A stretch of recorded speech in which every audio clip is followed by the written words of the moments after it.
नमस्कार। India debate में आप सबका स्वागत है। मैं कोशिश करता हूं कि राजनीति पर इस तरह से तल्खी वाली कोई प्रतिक्रिया ना दी जाए, लेकिन राजनीति है जो आपको मजबूर कर देती है इस तरह की प्रतिक्रिया देने पर। और अगर आप ना दें तो ऐसा लगता है कि आप कोई अपराध कर रहे हैं।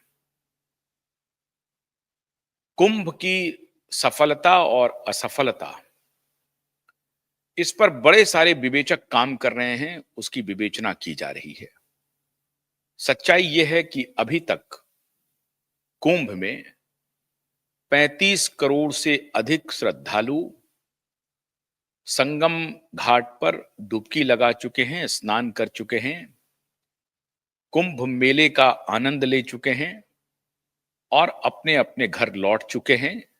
और 26 फरवरी तक ये मेला अनवरत जारी रहेगा, श्रद्धालुओं का आना जारी रहेगा। लाख कोशिशें की जा रही है सनातन के विरुद्ध कुछ एजेंडा चलाने की, वो शायद कामयाब होगा नहीं। अगर आप राजनीति में हैं, आपको आलोचना करने का पूरा हक है। किसी भी नेता की आलोचना करें आप, किसी भी पार्टी की आलोचना करें आप, किसी घटना की आलोचना करें आप, इसका आपको पूरा हक है। योगी कुंभ में अच्छा काम कर रहे हैं, खराब काम कर रहे हैं, और बेहतर काम होना चाहिए, या बहुत ही निकृष्टतम काम उन्होंने कर दिया, ये सब कही जा सकती है बात, उसकी आलोचना की जा सकती है। लेकिन योगी अगर रत जगा कर रहे हैं, 3-3 बजे रात में उठ करके कंट्रोल रूम में बैठ करके मेले पर नजर बनाए हुए हैं, तो ये बात भी कहनी चाहिए। हालांकि जो सैटेलाइट मीडिया है वो तो गुणगान कर रही है, मैं ऐसा नहीं कह रहा हूं कि गुणगान नहीं कर रही है, उनको करना भी चाहिए, कर रहे हैं। लेकिन आज मैं योगी और कुंभ की बात दूसरे रेफरेंस में करना चाहता हूं। रेफरेंस है एक माननीय सांसद का, जो समाजवादी पार्टी की सांसद हैं।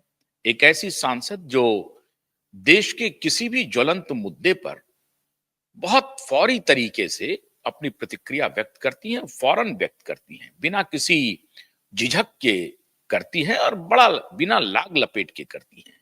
बहुत ही दुर्धर्ष प्रतिक्रिया देने में उनकी कोई सानी नहीं है, उनकी कोई दूसरी मिसाल भी नहीं मिलती है। जब कभी भी मौका लगता है तो ऐसा लगता है कि पार्लियामेंट में अगर वो नहीं बोली तो फिर बोला कौन। लेकिन इस महोदया का सुशांत सिंह राजपूत और दिशा सालियान की अपने ही कार्य क्षेत्र में बीभत्स हत्या हुई, मौत हुई, उस पर इस मोहतरमा का बिल्कुल कोई प्रतिक्रिया नहीं आई। ये बिल्कुल चुप हो गई, मौन हो गई, और उनको लगा कि इस पर बोलना उचित नहीं है। बॉलीवुड में खामोशी छा गई। लेकिन बॉलीवुड की मशहूर अदाकारा और सदी के महानायक, मैं तो नहीं कहता हूं, लोग कहते हैं उन्हें, एक्टिंग में ठीक है, उनकी बहुत महारत है, सदी के महानायक की ये पत्नी है।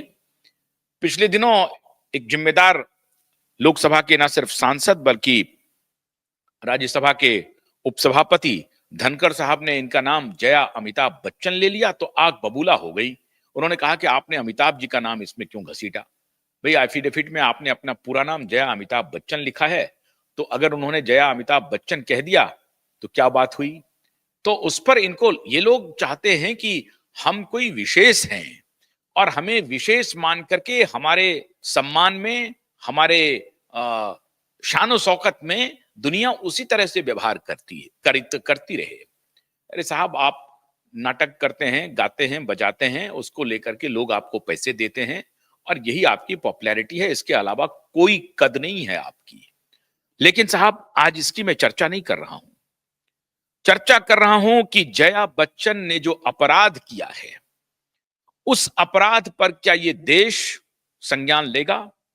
और सबसे बड़ी बात है, क्या उत्तर प्रदेश के मुख्यमंत्री योगी आदित्यनाथ उनके इस अपराध पर संज्ञान लेंगे? क्या देश के प्रधानमंत्री नरेंद्र मोदी उनके इस अपराध पर संज्ञान लेंगे?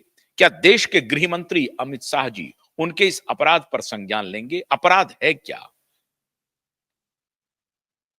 करोड़ों हिंदुओं की आस्था के साथ ये माननीय सांसद ने खिलवाड़ किया है, उनकी आस्था को रौंदा है, उनका अपमान किया है।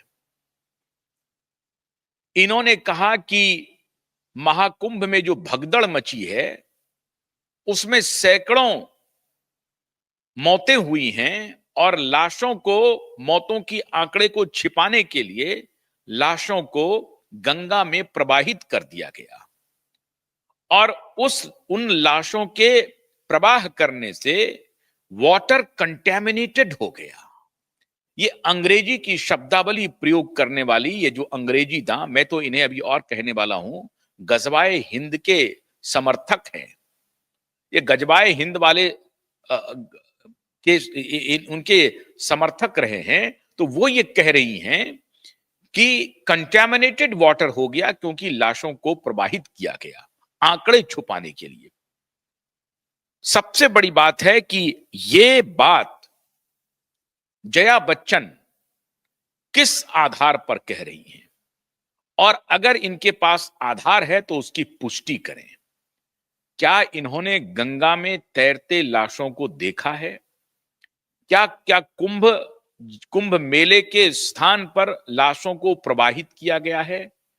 या अगर कुंभ मेले के स्थान पर लाशों को प्रवाहित नहीं किया गया है तो 15 किलोमीटर, 20 किलोमीटर पश्चिम, 20-25 किलोमीटर पूरब ऐसा कौन सा जगह है, ऐसी कौन सी जगह है जहां पर लाशों को प्रवाहित किया गया है? और अगर लाशों को प्रवाहित किया गया है तो उसकी एक प्रकृति होती है, जब आप लाश को प्रवाहित कर देते हैं किसी जल में तो 24 घंटे के बाद वो लाश अगर मृत है वो तो लाश वो ऊपर आ जाता है, वो तैरने लगता है, वो डूबता नहीं है अनटिल अनलेस कि उसमें कोई ऐसी वेट वाली वस्तु से उसको बांध ना दें, तब तक वो लाश ऊपर आ ही जाती है।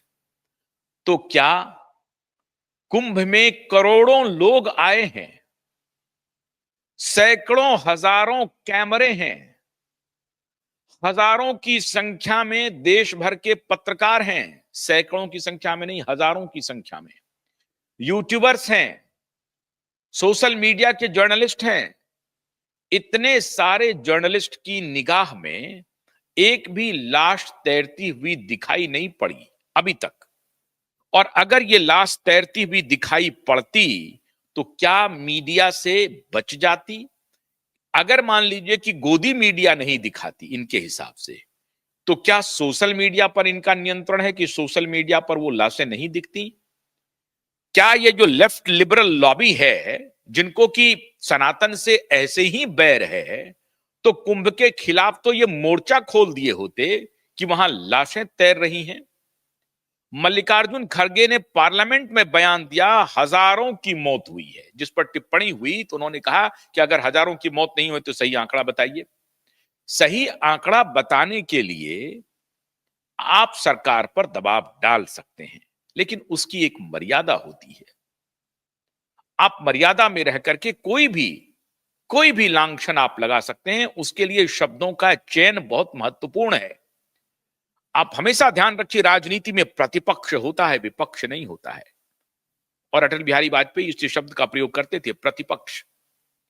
आप अपने प्रतिपक्ष से अगर सवाल पूछ रहे हैं तो आप जिम्मेदारी पूर्वक पूछिए और उसकी एक मर्यादा है, कम्युनिकेशन की एक भाषा है।